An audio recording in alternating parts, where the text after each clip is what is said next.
Assalamualaikum dan salam sejahtera. Nama saya Nurhani Samit Hamzah dan saya adalah pemandu pelancong anda pada hari ini. Saya akan bawa anda meneroka dan mengenali lebih tentang sebuah bangunan bersejarah yang menjadi kegemilangan pada zaman dahulu sehingga sekarang. Bangunan bersejarah ini juga dapat memperlihatkan peranan dan fungsinya pada suatu ketika zaman dahulu. Jadi, bangunan bersejarah apakah yang kita akan teroka pada hari ini? Bangunan bersejarah tersebut iaitu Muzium Kesultanan Melayu Melaka. Sebelum memasuki muzium, kita hendaklah membayar bayaran masuk sebanyak RM10 bagi dewasa, bagi pembengkang my card. Manakala kanak-kanak dari umur 7 tahun hingga 12 tahun adalah sebanyak RM5 dan bagi kanak-kanak yang berumur bawah dari 6 tahun adalah percuma.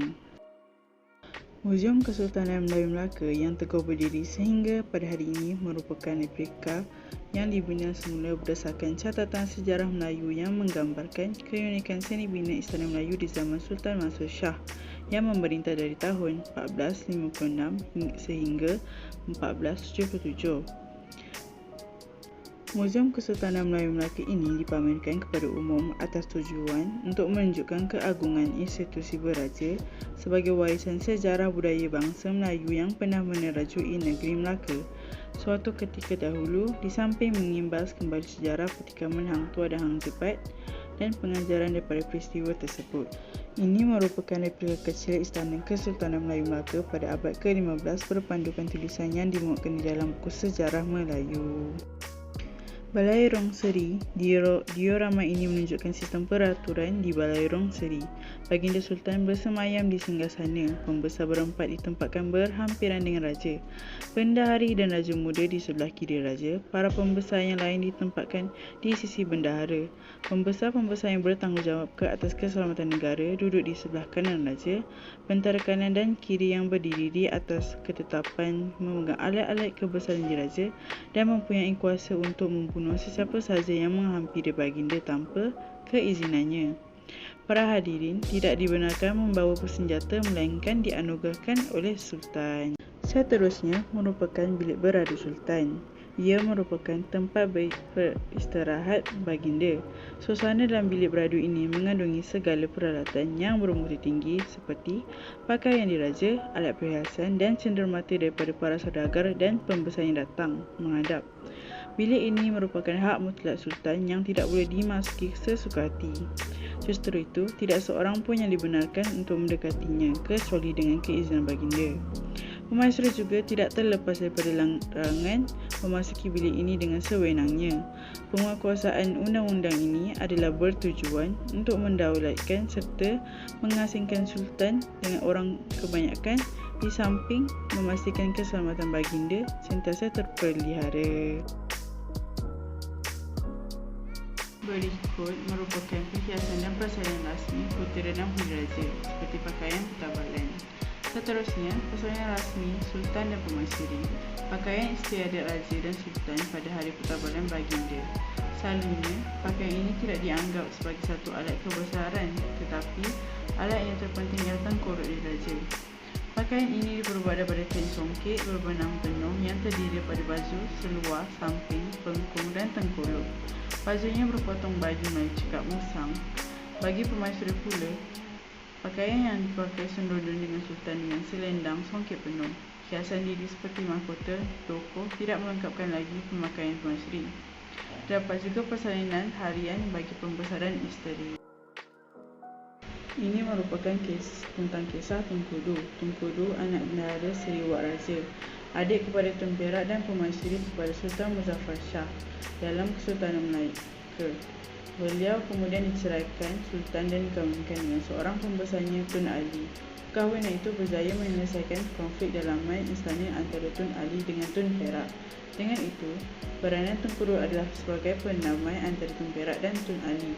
Tunku Du juga memainkan peranan supaya Tun Perak dilantik menjadi bendahara Melaka. Selanjutnya, ini merupakan bahagian siri Hukum Kadar Melaka. Hukum Kadar Melaka merupakan undang-undang yang tertulis yang wujud pada zaman Kesultanan Melayu Melaka. Ia merupakan undang-undang adat Melayu yang bersesuaian dengan hukum Islam. Sebagai contoh, hukuman orang yang ditangkap mencuri dengan memotong tangannya. Seterusnya, di Muzium Kesultanan Melayu Melaka, kita dapat melihat gambaran pedagang-pedagang asing yang datang ke Melaka. Antaranya, pedagang Jawa atau delegasi Jawa. Pedagang Jawa yang datang berdagang ke Melaka biasanya membawa barang-barang dagangan seperti beras, gula, daging, madu, lebah, halia, kayu gaharu, cengkeh, buah pala, hasil barangan jenis kain dari pedagang India, Benggala, Coromandel dan Gujarat. Hubungan Melaka-China telah berlangsung selama lebih 1,500 tahun. Selain hubungan diplomatik yang terjalin rapat, terdapat juga pedagang Cina yang datang berniaga dengan bawa seperti sutera, tembikar, teh, mutiara, peluru dan besi. Tambahan pula, pedagang Cina ini akan bawa pulang barangan dari Asia Selatan dan Asia Barat yang diniagakan di Pelabuhan Melaka. Antaranya ialah barang kaca, kapas dan pelbagai bahan-bahan. Pedagang Arab antara bahan yang diniagakan termasuklah barang kaca, minyak, tasbih, jagung, bunga cengkih, kain sutera, peralatan senjata, tembaga, biji kapur barus dan sebagainya. Terdapat juga di kalangan mereka yang mengambil keputusan menetap di Melaka untuk menyebarkan ajaran Islam di Nusantara. Fenomena ini bersesuaian sekali dengan peranan Melaka sebagai pusat perkembangan agama Islam di rantau ini pada ketika itu. Pedagang Siam atau delegasi Siam dianggarkan kira-kira 30 jong bersadari Siam datang ke pelabuhan Melaka pada setiap tahun membawa dagangan seperti kayu jati, tembaga, emas, perak, gading gajah dan pelbagai barang mentah dari kepulauan Jawa seperti gaharu, cengkeh dan buah pala. Selain itu, saudagar Siam juga membeli bahan berabdi di pelabuhan Melaka. Ini merupakan senjata-senjata yang digunakan oleh pahlawan-pahlawan Melayu ketika ingin melindungi Melaka dari serangan pihak musuh. Antara senjata yang dipamerkan adalah pedang keris Melayu dan sebagainya. Terdapat juga cara-cara untuk mencuci keris dengan betul supaya tidak berkarat dan boleh digunakan pada bila-bila masa yang diperlukan.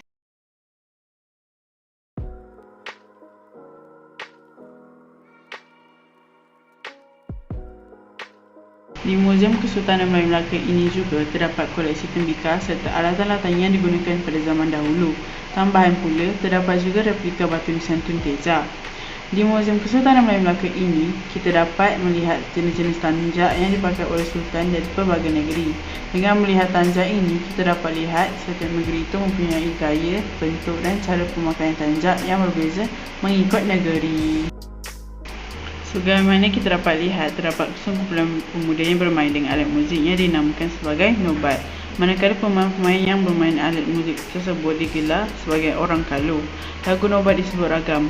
Nobat hanya dimainkan ketika menyambut sesuatu perayaan dan hari-hari besar seperti pertabalan raja, istiadat menjunjungi duli, nikah kahwin, berkhatan, memberi gelar, menyambut Ramadan dan peristiwa besar yang lain. Sungguh pun nobat itu dikhususkan kepada raja sahaja, namun di zaman Kesultanan Melayu Melaka dahulu, duli yang dipertuan boleh menggunakannya pada upacara yang lain seperti menyambut dan menghantar utusan diraja dan memberi hormat dalam perarakan jenazah. Hanya alat perkakas yang digunakan itu sahaja yang berbeza, yakni mengikut taraf atau pangkat. Pada bahagian ini, kita dapat lihat pakaian tradisional. Pakaian tradisional yang dipamerkan di Muzium Kesultanan Melayu Melaka ini merupakan pakaian tradisional dari setiap negeri di Malaysia. Bermula dari pakaian tradisional Melaka sehingga pakaian tradisional Johor. Sebagaimana kita dapat lihat, setiap negeri mempunyai cara pemakaian dan gaya mereka yang tersendiri, yang membuatkan ia menjadi lebih unik dan cantik dengan cara yang tersendiri. Sebagai contoh, pakaian tradisional baju kurung Kedah yang dipakai sehingga hari ini.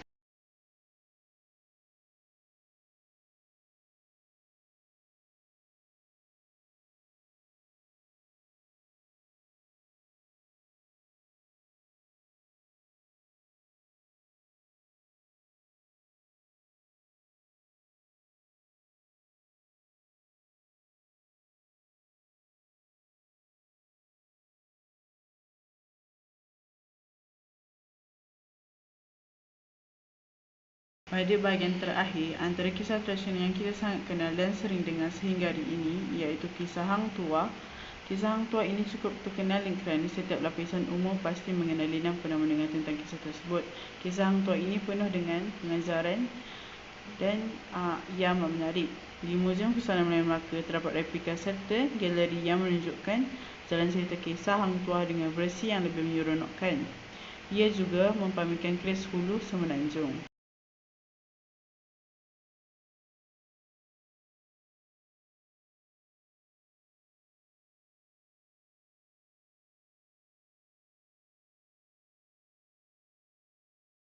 Sekian dari saya, Nurhanisah. Terima kasih kerana telah memilih saya sebagai pemandu pelancong anda pada hari ini.